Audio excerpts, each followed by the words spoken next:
Hello everyone, welcome to MCVS Way of Teaching CBSE. இன்னைக்கு நம்ம என்ன பார்க்க போறோம் அப்படின்னா class 8 science chapter 5 exploring forces தான் பார்க்க போறோம்.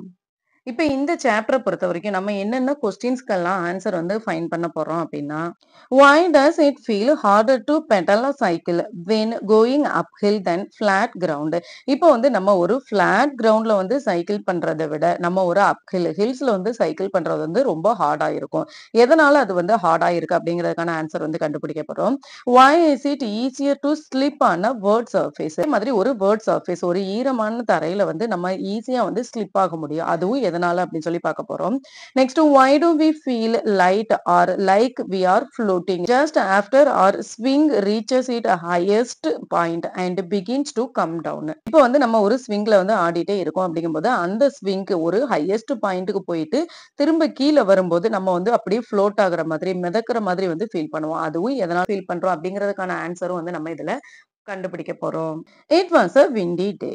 Sonali and Ragini were excited to go to cycling. Their summer vacation had just begun and they wanted to explore the beautiful landscape around their village. After pumping air into their cycle tires, they set off. As they rode through the village, the wind rushed past them. Oh no, the wind is pushing me hard, said Ragini. Smiling, Sonali replied, we are riding against the wind. We must push our pedals harder to move faster. இது வந்து ஒரு windy day. Sonali and Ragini இவங்க ரெண்டு பேருமே வந்து ரொம்ப எக்ஸைட்டடா இருக்காங்க. எதுக்காக அப்படின்னா அவங்க வந்து அவங்களோட வில்லேஜ் ஃபுல்லாவே வந்து அவங்களோட சம்மர் வெக்கேஷனுக்கு சைக்கிளிங் பண்ணி அவங்களோட வில்லேஜ் ஃபுல்லாவே வந்து எக்ஸ்ப்ளோர் பண்ண போறாங்க. அப்படிங்கிறதுனால அவங்க வந்து ரொம்ப எக்ஸைட்டடா இருக்காங்க. அதே மாதிரி அவங்க அவங்களோட சைக்கிளோட டயருக்கு எல்லாமே பம்பிங் ஏர் எல்லாமே ஃபில் பண்ணிட்டு அவங்க சைக்கிளிங் பண்ண வந்து போறாங்க. அப்படி சைக்கிளிங் பண்ணிட்டு இருக்கும்போது விண்ட் வந்து ரொம்ப ரஸ்ஸா காத்து வந்து ரொம்ப ஸ்ட்ராங்கா வந்து வீசிட்டே இருக்கு. அப்படி வீசிட்டே இருக்கும்போது ராகினி வந்து என்ன சொல்றாங்க அப்படின்னா wind is pushing me hard. காத்து வந்து என்ன பெடல் பண்ண விடாம என்ன வந்து புஷ் பண்ணிட்டே இருக்கு. ரொம்ப இது வந்து ரொம்ப ஹார்டா இருக்கு அப்படின்னு சொல்லி சொல்றாங்க. உடனே சோனாலி வந்து சிரிச்சுக்கிட்டே இது விண்ட்டுக்கு அகெயின்ஸ்டா விண்ட்டுக்கு ஆப்போசிட் டைரக்ஷன்ல வந்து பெடல் பண்ணிட்டு இருக்கோம். அதனாலதான் விண்ட் வந்து நம்மள புஷ் பண்ற மாதிரி இருக்கு. நம்ம பெடல் பண்றதுக்கும் ரொம்ப ஹார்டரா இருக்கு. நம்மளால ரொம்ப ஃபாஸ்டா வந்து பெடல் பண்ண முடியல அப்படின்னு சொல்லி சோனாலி வந்து சொல்றாங்க. Their ride took them up a long path to a hilltop. Some parts of the road were rough, where they found it hard to pedal, while other parts were smoother. When they reached the top and were enjoying the view, they heard thunder and saw flashes of lightning at distance. Even though it looked beautiful, they decided to head back immediately. On the way back, while passing a head of sheep, they pressed their bicycle bells and turned the handles to change direction. அவங்க வந்து ரொம்ப தூரத்துக்கு right பண்ணிட்டே போயிட்டே இருக்கும்போது அவங்க வந்து ஹில்லோட டாப்புக்கே வந்து போயிட்டாங்க. அப்படி போகும்போது நிறைய பார்ட்ல வந்து ரஃப் சர்ஃபேஸா இருந்தது. அதே மாதிரி சில பார்ட்ஸ் வந்து ஸ்மூத்தராகவும் ஃபிளாட் சர்ஃபேஸாகவும் இருந்தது.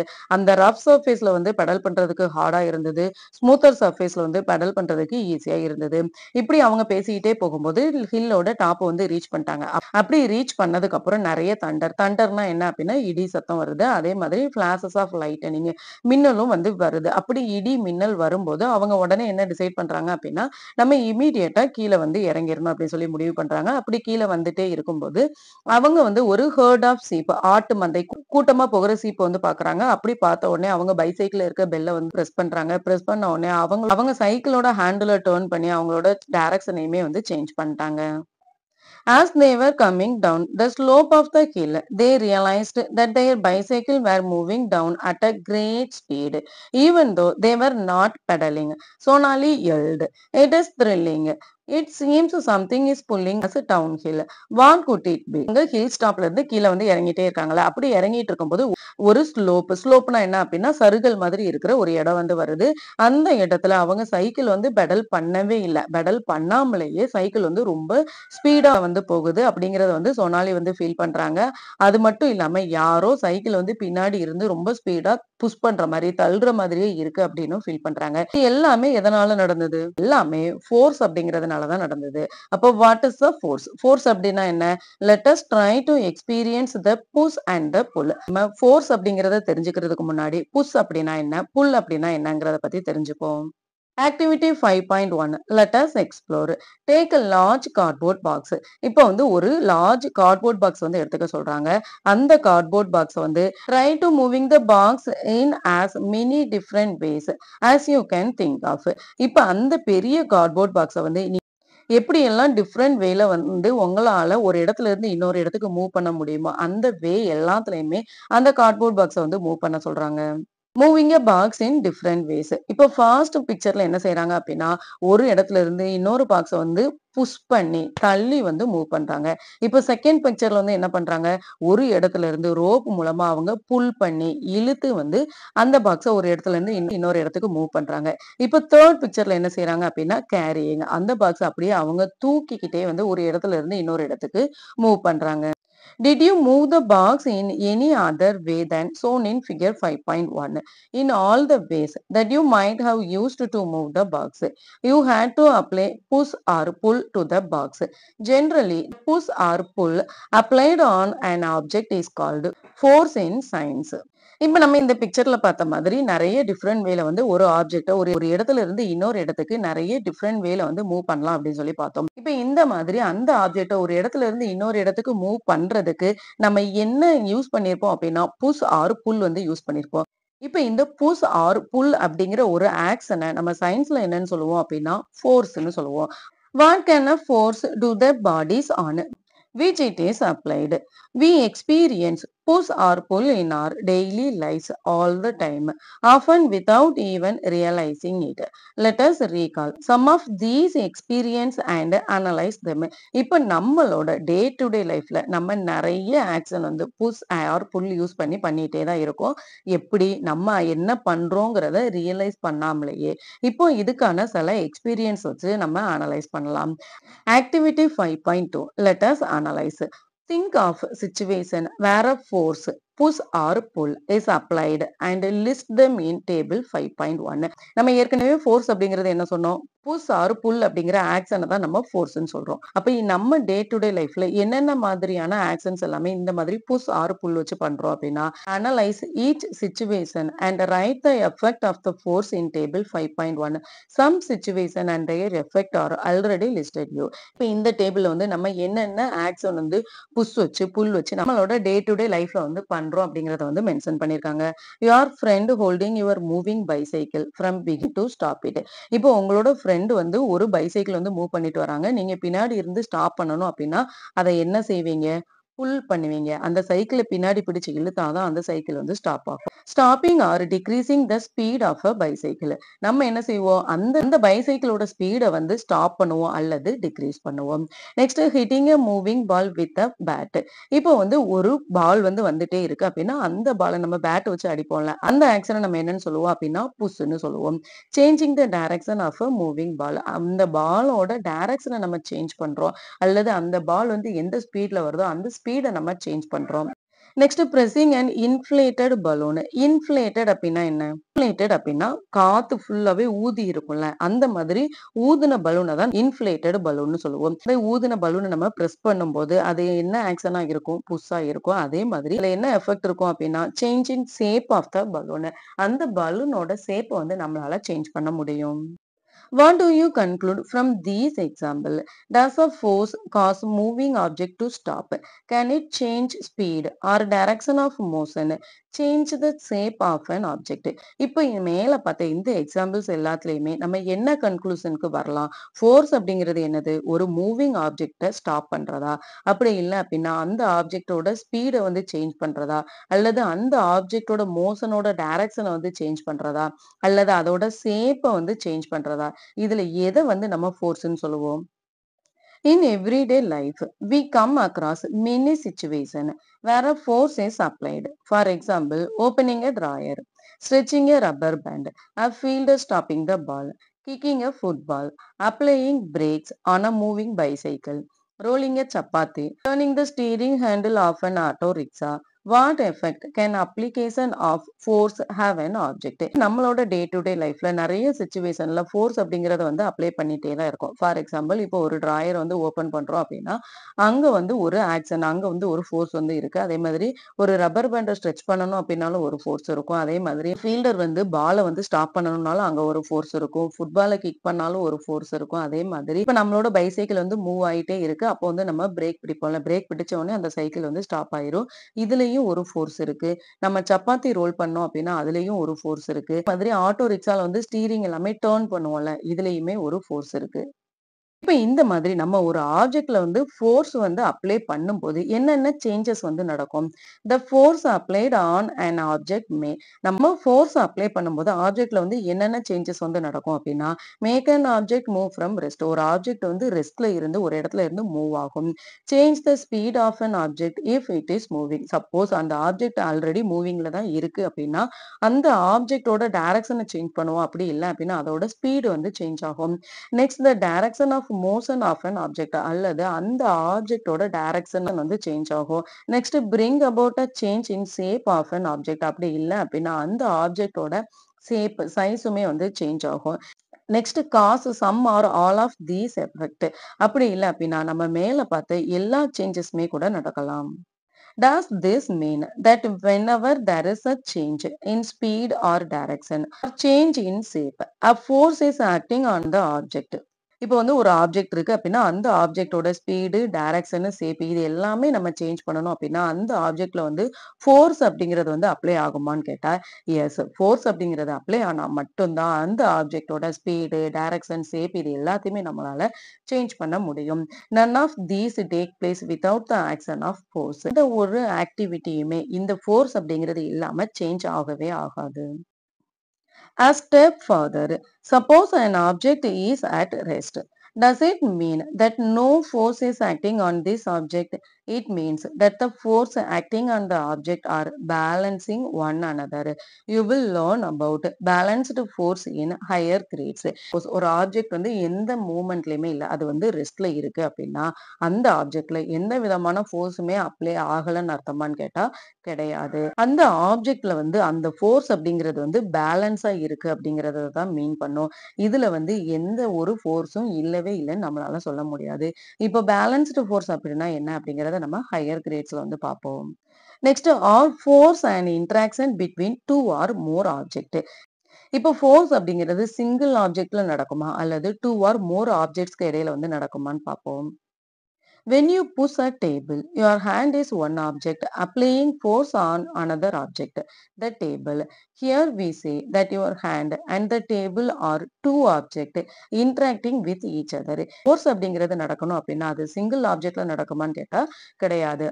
மினிமம் அதுக்கு டூ ஆப்ஜெக்டாவது வேணும். ஃபார் எக்ஸாம்பிள் நம்ம ஒரு டேபிளை வந்து புஷ் பண்றதை எக்ஸாம்பிளா எடுத்துக்கலாம். இப்ப நம்ம டேபிளை புஷ் பண்றோம் அப்படின்னா நம்மளோட ஹேண்ட் மூலமா தான் புஷ் பண்ணுவோம் இல்லையா?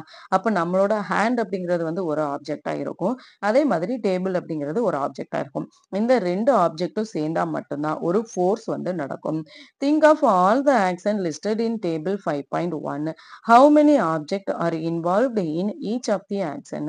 Do you notice that forces result only when two objects are in some way or the other? For this example, we can infer that at least two objects must interact for a force to come into play. இப்ப இந்த ஆக்டிவிட்டீஸ்ல மொத்தம் எத்தனை object இருக்கு? ஒன்னு bicycle இருக்கு. இன்னொன்னு வந்து நம்ம பைசைக்கிள புல் பண்றோம். அப்ப இங்க வந்து பைசைக்கிளும் இருக்கு. இங்க நம்மளோட ஹேண்டும் இருக்கு. இப்ப நெக்ஸ்ட் வந்து எடுத்துக்கலாம். இப்ப நெக்ஸ்ட்ல என்ன இருக்கு? நம்மளோட ஹேண்ட்ல பேட் யூஸ் பண்ணி பால் வந்து ஹிட் பண்றோம். அப்போ இதுல எத்தனை ஆப்ஜெக்ட் இருக்கு? 3 ஆப்ஜெக்ட் வந்து இருக்கு. இப்ப இதுல எத்தனை ஆப்ஜெக்ட் இருக்கு? Inflated balloon. நம்ம வந்து காத்து வந்து ஊதி இருக்கோம். ஊதுன காத்த நம்மளோட ஹேண்ட் மூலமா பிரஸ் பண்றோம். அப்ப இதுலயும் எத்தனை ஆப்ஜெக்ட் இருக்கும்? 3 ஆப்ஜெக்ட். ஏர் இருக்கும், பலூன் இருக்கும், அதே மாதிரி நம்மளோட ஹேண்டும் இருக்கும். ஆப்ஜெக்ட்ல ஒரு ஃபோர்ஸ் வந்து அப்ளை ஆகணும் அப்படின்னா மினிமம் எவ்வளவு ஆப்ஜெக்டாவது இருக்கணும்? மினிமம் 2 ஆப்ஜெக்ட் ஆச்சும் இருக்கணும். Force is a push or pull on an object resulting from the object interaction with another object. The SI unit of force is Newton, written in a small n and its symbol is N. ஏற்கனவே சொன்ன மாதிரி force அப்படிங்கிறது என்ன? ஒரு ஆப்ஜெக்ட்ட நம்ம push R புல் அப்படின்னு பண்ணும்போது, அதுல வர ரிசல்ட்ட தான் நம்ம ஃபோர்ஸ் அப்படின்னு சொல்லுவோம். இப்ப இந்த ஃபோர்ஸோட எஸ்ஐ யூனிட் நம்ம என்னன்னு சொல்லுவோம் அப்படின்னா, நியூட்டன்னு சொல்லுவோம். நியூட்டன் அப்படிங்கிறத நம்ம எப்படி டினோட் பண்ணணும் அப்படின்னா, ஸ்மால் லெட்டர் என்ல வந்து டினோட் பண்ணணும். இந்த நியூட்டனோட சிம்பல் வந்து கேப்பிட்டல் என்-ஆ இருக்கும். எஸ்ஐ யூனிட்னா என்ன? இன்டர்நேஷனல் சிஸ்டம் ஆஃப் யூனிட்ன்னு சொல்லுவோம். A step further, when you pushed the table with your hand, did you feel a force on your hand too? The moment you stopped, pushing the force on your hand disappeared. Whenever two objects interact, each object experiences a force from the other. As soon as the interaction ceases, the two objects no longer experience the force. இப்ப நம்ம வந்து ஒரு டேபிள வந்து push பண்ணும்போது, நம்மளோட hand ஒரு ஆப்ஜெக்ட்டா இருக்கும். அதே மாதிரி டேபிள் வந்து ஒரு ஆப்ஜெக்ட்டா இருக்கும்னு சொன்னோம்ல. இப்ப நம்ம அப்படி புஷ் பண்ணும்போது, டேபிள் மட்டும் தான் ஒரு இடத்துல இருந்து இன்னொரு இடத்துல மூவ் ஆகும். டேபிள்ல மட்டும் தான் வந்து ஃபோர்ஸ் அப்ளை ஆகி, அது ஒரு இடத்துல இருந்து இன்னொரு இடத்துக்கு மூவ் ஆகுமான்னு கேட்டா கிடையாது. நம்ம அப்படி மூவ் பண்ணும்போது, நம்மளோட ஹேண்ட்லயுமே வந்து ஒரு பிரஷர் வந்து நம்ம ஃபீல் பண்ணுவோம். இப்ப நம்ம அந்த டேபிள வந்து புஷ் பண்றத ஸ்டாப் பண்ணிட்டோம் அப்படின்னா, நம்ம ஹேண்ட்ல இருக்கிற அந்த பிரஷருமே வந்து ரிலீஃப் ஆயிரும். Next what are the different types of forces. இப்போ நம்ம ஃபோர்ஸ்ன்னு சொல்லிட்டோம்ல. இப்போ இந்த ஃபோர்ஸ்ல என்னென்ன டிஃபரெண்ட் டைப்ஸ் வந்து இருக்கு அப்படின்னு சொல்லி பார்க்கலாம். ஃபர்ஸ்ட் நம்ம என்ன சொல்லலாம் அப்படின்னா கான்டாக்ட் ஃபோர்ஸ்ன்னு சொல்லலாம். செகண்ட் வந்து மஸ்குலர் ஃபோர்ஸ் வந்து சொல்லலாம். கான்டாக்ட் ஃபோர்ஸ்னா என்ன? In many situation we find that to apply a force on an object, physical contact is necessary between our body and the object. This contact can be direct, such as using our hands or other body parts, or indirect, such as using a stick or rope. Forces of this type, which act only when there is a physical contact between the object, are called contact force. Contact force அப்படிங்கிறத நம்ம என்ன சொல்லுவோம் அப்படின்னா, நம்ம ஒரு object இருக்கு. அந்த object நம்மளோட ஏதாவது ஒரு பாடி பார்ட்ஸ் அது வந்து ஹேண்டா இருக்கலாம். அப்படி இல்ல அப்படின்னா, நம்ம ஹேண்ட்ல ஒரு ஸ்டிக் வச்சு அல்லது நம்ம ஹேண்டால ஒரு ரோப் வச்சு வந்து புஷ் ஆர் புல் வந்து பண்ணலாம். இந்த மாதிரி நம்மளோட பாடி பார்ட்ஸ்க்கு ஏதாவது ஒரு ரிலேஷன் இருந்து அந்த ஆப்ஜெக்ட்ல வந்து ஏதாவது ஃபோர்ஸ் இருந்தது அப்படின்னா, அத நம்ம கான்டாக்ட் ஃபோர்ஸ்ன்னு சொல்லுவோம். Next, muscular force. An example of contact force is muscular force. நம்ம கான்டாக்ட் ஃபோர்ஸுக்கு எக்ஸாம்பிளாவே நம்ம என்ன சொல்லலாம் அப்படின்னா, இந்த மஸ்குலர் ஃபோர்ஸ் வந்து சொல்லலாம். When we perform any physical activity such as walking, running, lifting, pushing, jumping, stretching, the force is caused by the action of muscle in our body. The force resulting due to the action of muscle is known as muscular force. Muscular force occurs when muscle contract and elongated while doing any activity. Muscular force நம்ம என்ன சொல்லுவோம் அப்படின்னா வந்து ஏதாவது ஒரு physical activity பண்ணோம் அப்படின்னா அதை தான் நம்ம மஸ்குலர் ஃபோர்ஸ்னு சொல்லுவோம். For example walking, running, lifting, pushing, jumping, stretching, இந்த மாதிரி நம்மளோட மசில் ஏதாவது ஒரு ஆக்ஷன் வந்து பண்ணுச்சு அப்படின்னா அதை தான் நம்ம வந்து மஸ்குலர் ஃபோர்ஸ்னு சொல்லுவோம். இந்த மாதிரி மசில்ஸ் வந்து கான்ட்ராக்ட் சுருங்கி அல்லது எலாங்கேட்டட் விரிஞ்சுது அப்படின்னா அந்த ஆக்டிவிட்டி எல்லாத்தையுமே வந்து நம்ம மஸ்குலர் ஃபோர்ஸ்னு சொல்லுவோம். நம்ம இந்த மஸ்குலர் ஃபோர்ஸை எதுக்கான எக்ஸாம்பிளா சொல்லலாம் அப்படின்னா கான்டாக்ட் ஃபோர்ஸுக்கு எக்ஸாம்பிளாவும் சொல்லலாம். Humans used the muscular force of some animals to carry out many tasks for a long time. ரொம்ப நாளாவே அல்லது ரொம்ப நாளைக்கு முன்னாடி இருந்தே வந்து ஹியூமன்ஸ் வந்து அனிமல்ஸோட மஸ்குலர் ஃபோர்ஸை யூஸ் பண்ணி நமக்கான நிறைய டாஸ்க் வந்து செஞ்சுட்டே தான் இருக்கிறோம். Muscular force plays an important role in many functions inside our body too. The force helps us chew food and push it through the alimentary canal during the process of digestion. The expansion and contraction of our heart muscle allows the blood to circulate in our body, a process essential for survival. இப்ப நம்மளோட பாடி ஃபங்ஷன்ல வந்து main role play பண்றது எந்த force அப்படின்னா, இந்த muscular force வந்து சொல்லலாம். For example இப்ப நம்ம ஃபுட்ட வந்து நம்ம சீவ் பண்றோம். மென்னு சாப்பிடுறோம். அந்த மென்னு சாப்பிட்ட அந்த ஃபுட்ட வந்து உள்ள புஷ் பண்றது. நம்மளோட இன்டெஸ்டைன்ல இருந்து ஆலிமெண்டரி கேனலுக்கு வந்து புஷ் பண்றது இந்த மஸ்குலர் ஃபோர்ஸ்னால மட்டும் தான். அதே மாதிரி நம்மளோட ஹார்ட் மசில்ஸ் எல்லாமே பிளட்ட வந்து சர்க்குலேட் பண்ணும்ல. இந்த ஹார்ட் மசில்ஸ் எல்லாமே பிளட்ட சர்க்குலேட் பண்றதும் இந்த மஸ்குலர் ஃபோர்ஸ் மூலமா தான். Next friction. ஃப்ரிக்ஷன் அப்படின்னா என்ன அப்படின்னா உராய்வுன்னு தமிழ்ல சொல்லுவோம். A ball rolling on a flat ground stops on its own after some time.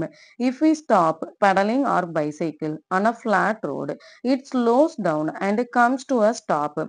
If the road is rough, it stops sooner than on a smoother road. You must have come across many such experiences. What causes the change in the speed of an object in such situation? We have learned earlier that a force is essential to change the speed of an object. However, in all these situations, no force appears to be acting on the object, yet their speed gradually decreases and they come to a stop after some time. It is possible that some forces is indeed acting on them. Which force is that? இப்ப நம்ம flat கிரவுண்ட்ல வந்து ஒரு பால வந்து role பண்ணி விடுறோம் அப்படின்னா, ஒரு குறிப்பிட்ட பீரியடுக்கு அப்புறம், ஒரு குறிப்பிட்ட டைமுக்கு அப்புறம் அந்த பால் வந்து ரோல் ஆகுறது வந்து ஸ்டாப் ஆயிரும். இப்ப அதே இது நம்ம பைசைக்கிள வந்து பெடல் பண்ணிட்டே போறோம். அதுவும் ஃபிளாட் ரோட்ல வந்து பெடல் பண்ணிட்டே போறோம் அப்படின்னா, பைசைக்கிள பெடல் பண்றத ஸ்டாப் பண்ணிட்டோம் அப்படின்னா, அந்த சைக்கிளும் கொஞ்சம் தூரம் போனதுக்கு அப்புறம் என்ன ஆயிரும்? ஸ்டாப் ஆயிரும். சப்போஸ் இதே இது ரஃப் சர்ஃபேஸா இருந்தது அப்படின்னா, ஃபிளாட் சர்ஃபேஸோட கம்பேர் பண்ணும்போது, இன்னும் சீக்கிரமாவே அந்த சைக்கிள் வந்து ஸ்டாப் ஆயிரும். மாதிரி நெறைய எக்ஸ்பீரியன்ஸ் வந்து நம்மளோட லைஃப்ல வந்து பார்த்திருக்கலாம். இந்த சிச்சுவேஷன் எல்லாமே எதனால நடக்குது? நம்ம ஏற்கனவே பார்த்திருக்கோம். ஃபோர்ஸ் அப்படிங்கிறது என்ன? நம்ம ஒரு ஆப்ஜெக்ட் வந்து புஷ்ஷோ அல்லது புல்லோ ஏதாவது ஒரு ஆக்ஷன் பண்றத தான் நம்ம ஃபோர்ஸ் அப்படின்னு சொல்லியிருக்கோம். அப்ப இந்த பைசைக்கிள்னு எடுத்துட்டோம் அப்படின்னா, அந்த பைசைக்கிள நம்ம பெடல் பண்ணிட்டே இருக்கோம். அப்படி பெடல் பண்ணிட்டே இருக்கும்போது நம்ம திடீர்னு ஸ்டாப் பண்ணிட்டோம் அப்படின்னா, அந்த பைசைக்கிள் வந்து ஒரு குறிப்பிட்ட டிஸ்டன்ஸ் போனதுக்கப்புறம் அது வந்து ஸ்டாப் ஆயிரும். அது வந்து மூவ் ஆகாது. இது எதனால நடக்குது? இந்த மாதிரி ஃபோர்ஸ நம்ம என்னன்னு சொல்லுவோம் அப்படின்னா, ஃப்ரிக்ஷன்னு சொல்லுவோம். Activity 5.3. Let us investigate. Take an object with a flat base, such as an empty lunchbox, geometry box, and notebook, and place it on a table or floor. இப்போ நம்ம வந்து ஒரு flat base வந்து எடுத்துக்கிறோம். அந்த flat baseல வந்து நிறைய object வந்து நிறைய டிஃப்ரெண்ட் சைஸ்ல இருக்க ஆப்ஜெக்ட் வந்து எடுக்க போறோம். ஃபார் எக்ஸாம்பிள் இப்போ நம்ம ஒரு டேபிள் ஆர் ஃப்ளோர்ல வந்து ஒரு லஞ்ச் பாக்ஸ் அல்லது ஒரு ஜாமெட்ரி பாக்ஸ் அல்லது ஒரு நோட் புக் வந்து வைக்க போறோம். Gently push it and observe. Does it stop after traveling some distance? Is there a force acting on it which brings it to rest? இப்போ நம்ம வந்து இந்த ஆப்ஜெக்ட் எல்லாத்தையுமே புஷ் பண்றோம். அப்படி புஷ் பண்ணும்போது இந்த ஆப்ஜெக்ட் எல்லாமே கொஞ்சம் டிஸ்டன்ஸ் வந்து போயிட்டு திரும்ப அது வந்து ஸ்டாப் ஆயிரும். எதனால அது வந்து ஸ்டாப் ஆகுது? Now repeat by pushing the object in the opposite direction. இப்போ இங்க இருந்த ஆப்ஜெக்ட நம்ம புஷ் பண்ணி இங்க வந்து கொண்டு வந்துட்டோம்ல. இப்போ இந்த டைரக்ஷன்ல இருந்து அதே ஆப்ஜெக்ட நம்ம புஷ் பண்ணி இந்த டைரக்ஷன் வந்து கொண்டு வருவோம். அப்படி கொண்டு வரும்போது does it stop again after traveling some distance? இப்போவும் அந்த ஆப்ஜெக்ட் கொஞ்சம் டிஸ்டன்ஸ் வந்து டிராவல் பண்ணதுக்கு அப்புறம் திரும்பவும் ஸ்டாப் ஆயிருச்சா? எஸ், கண்டிப்பா அது வந்து ஸ்டாப் ஆயிரும். எதனால அது எல்லாமே ஸ்டாப் ஆகுது? Friction act between two surface and oppose the motion of object. இந்த ரெண்டு ஆப்ஜெக்ட்டுக்கும் இடையில ஃப்ரிக்ஷன் அப்படிங்கிறது வந்து நடக்கும். ஃப்ரிக்ஷன் அப்படின்னா என்ன? உராய்வு. இந்த ரெண்டு ஆப்ஜெக்ட்டுக்கும் இடையில ஃப்ரிக்ஷன் அப்படிங்கிறது நடக்கிறதுனால தான் அந்த ஆப்ஜெக்ட் வந்து ஸ்டாப் ஆயிருது. On pushing, the object stop after sliding a certain distance.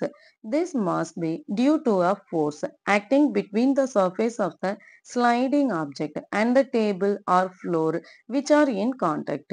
This force must be acting on the object in a direction opposite to its direction of motion. This force is what brings the object to a stop. வந்து ஒரு ஆப்ஜெக்ட் வந்து push பண்றோம் இல்லையா? அப்படி push பண்ண object வந்து ஒரு சர்டைன் டிஸ்டன்ஸ் ஒரு குறிப்பிட்ட டிஸ்டன்ஸ் போனதுக்கு அப்புறம் அது வந்து ஸ்டாப் ஆயிரும். இது எதனால நடக்கும் அப்படின்னா, அந்த ஆப்ஜெக்ட்டுக்கும் அந்த சர்ஃபேஸுக்கும் இடையில ஒரு ஃபோர்ஸ் வந்து நடக்கும். ஃபோர்ஸ் வந்து எப்படி இருக்கும் அப்படின்னா, இதுதான் ஃப்ளோர், இதுதான் ஆப்ஜெக்ட் அப்படின்னா, இந்த ஆப்ஜெக்ட் வந்து இந்த டைரக்ஷன்ல மூவ் ஆகுது அப்படின்னா, இந்த ஃப்ளோர்ல வந்து ஆப்போசிட் டைரக்ஷன்ல ஃபோர்ஸ் வந்து மூவ் ஆகும். அப்படி மூவ் ஆகும்போது தான் இந்த ஆப்ஜெக்ட் வந்து ஒரு குறிப்பிட்ட டிஸ்டன்ஸ் போனதுக்கு அப்புறம் ஸ்டாப் ஆயிருது. The force that comes into play when an object moves or tries to move over another surface is called the force of friction or simply friction. இந்த மாதிரி ஒரு ஆப்ஜெக்ட் வந்து மூவ் ஆயிட்டே இருக்கு. அது வந்து மூவ் ஆயிட்டே இருக்க ஆப்ஜெக்ட் வந்து திடீர்னு ஸ்டாப் ஆயிருச்சு அப்படின்னா, அந்த ஃப்ளோருக்கும் அந்த ஆப்ஜெக்ட்டுக்கும் இடையில ஒரு ஃபோர்ஸ் வந்து இருக்கும். இந்த ஃபோர்ஸ நம்ம என்னன்னு சொல்லுவோம் அப்படின்னா, ஃபோர்ஸ் ஆஃப் ஃப்ரிக்ஷன்னு சொல்லுவோம் அல்லது ஃப்ரிக்ஷன் அப்படின்னு சொல்லுவோம். Friction always act in a direction opposite to the direction in which the object is moving or trying to move. The force of friction is a contact force since it arises due to two surface in contact. இப்ப நம்ம ஏற்கனவே சொன்ன மாதிரி friction அப்படிங்கிறது எந்த object வந்து move ஆகுதோ ஆப்ஜெக்ட்டுக்கு opposite டைரக்ஷன்ல தான் வந்து அதோட ஃபோர்ஸ் வந்து இருக்கும். இப்ப இதுதான் ஆப்ஜெக்ட், இது வந்து ஃப்ளோர் அப்படின்னா இந்த ஆப்ஜெக்டோட ஃபோர்ஸ் வந்து இப்படி மூவ் ஆகி போயிட்டே இருக்கு அப்படின்னா இந்த ஃப்ளோர்ல இருக்கிற இந்த ஃபோர்ஸ் வந்து இந்த மாதிரி ஆப்போசிட் டைரக்ஷன்ல தான் வந்து மூவ் ஆகும். அப்படி மூவ் ஆகுறதுனால தான் இது 2மே ஒண்ணு வந்து ஃப்ரிக்ஷன் ஆகி அது வந்து ஸ்டாப் ஆகுது. Friction arises due to irregularities in the two surfaces in contact. Even surfaces which appear smooth have a large number of minute irregularities. When placed in contact, the irregularities of two surfaces look into each other and oppose any effort to move one surface over the other. இப்போ fiction அப்படின்னா என்ன? 2 object இருக்கு. அந்த 2 ஆப்ஜெக்ட்லயுமே வந்து opposite டைரக்ஷன்ல வந்து force இருக்கிறதுனால தான் வந்து அந்த ஆப்ஜெக்ட் வந்து ஸ்டாப் ஆகுது அப்படின்னு சொல்லி பார்த்தோம். அப்போ இத தான் நம்ம ஃபிரிக்ஷன் அப்படின்னு சொல்லி பார்த்தோம். இப்ப இந்த ஃபிரிக்ஷன் அப்படிங்கிறது எப்படி இருக்கும் அப்படின்னா, ஃபிரிக்ஷன் அப்படிங்கிறதுல வந்து நெறைய மினியூட் இர்ரெகுலாரிட்டீஸ். இப்ப இது வந்து ஃபிளாட் சர்ஃபேஸ், இது வந்து ஒரு ஆப்ஜெக்ட்ன்னு எடுத்துட்டோம் அப்படின்னாலுமே, இதுல வந்து இந்த மாதிரி நெறைய மைன்யூட் இர்ரெகுலாரிட்டீஸ் சர்ஃபேஸ் வந்து இருக்கும். நம்ம கண்ணுக்கே தெரியாத மாதிரி நெறைய இர்ரெகுலாரிட்டீஸ் வந்து இருக்கும். இந்த இர்ரெகுலாரிட்டீஸ் தான் இந்த ஆப்ஜெக்ட்ல இருக்க ஃபோர்ஸ் வந்து இந்த டைரக்ஷன்ல மூவ் ஆகும். இந்த சர்ஃபேஸ்ல இருக்க ஃபோர்ஸ் வந்து இந்த டைரக்ஷன்ல மூவ் ஆகும். அப்படி மூவ் ஆகும்போது இது ஒண்ணோட ஒண்ணு வந்து ஃபிரிக்ஷன் ஆகி உராய்வு ஏற்பட்டு இது 2மே வந்து ஸ்டாப் ஆயிரும். Activity 5.4. Let us explore. Try activity 5.3 again, but this time place the same object on different surface, such as glass, cloth, wood, ceramic tile and stand. இப்ப இதே ஆக்டிவிட்டிய நம்ம திரும்பவும் பண்ண போறோம். ஆனா எப்படி பண்ண போறோம் அப்படின்னா, அதே ஆப்ஜெக்ட்ட நெறைய டிஃபரெண்ட் சர்ஃபேஸ் வச்சு வந்து நம்ம செக் பண்ண போறோம். For example glass surface, cloth surface, wood, ceramic tile, sand இந்த மாதிரி நெறைய சர்ஃபேஸ் வந்து நம்ம சேஞ்ச் பண்ணி இதே ஆக்டிவிட்டிய வந்து திரும்ப பண்ண போறோம்.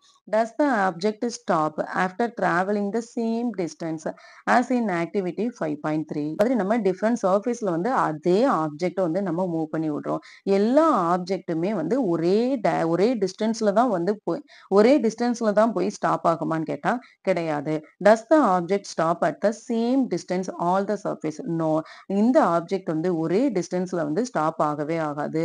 For different surfaces the object stops after moving different distance. So we can say that the force of friction depends upon the nature of the surface in contact.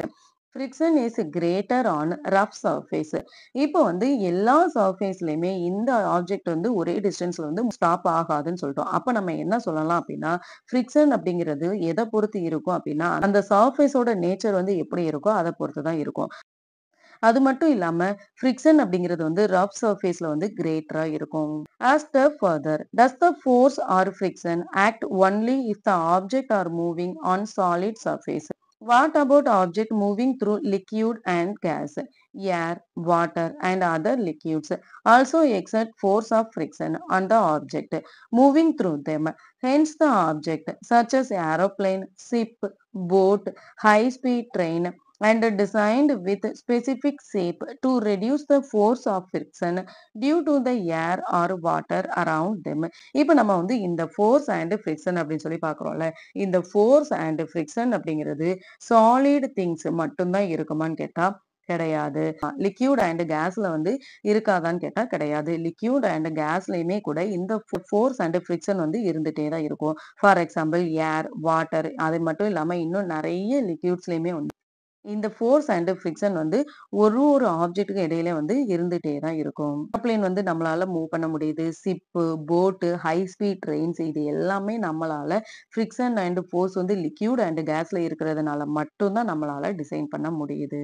இதோட இந்த வீடியோ வந்து முடிச்சுக்கலாம். நெக்ஸ்ட் வீடியோல பார்ப்போம். தேங்க் யூ ஃபார் வாட்சிங் MCVS way of teaching CBSE.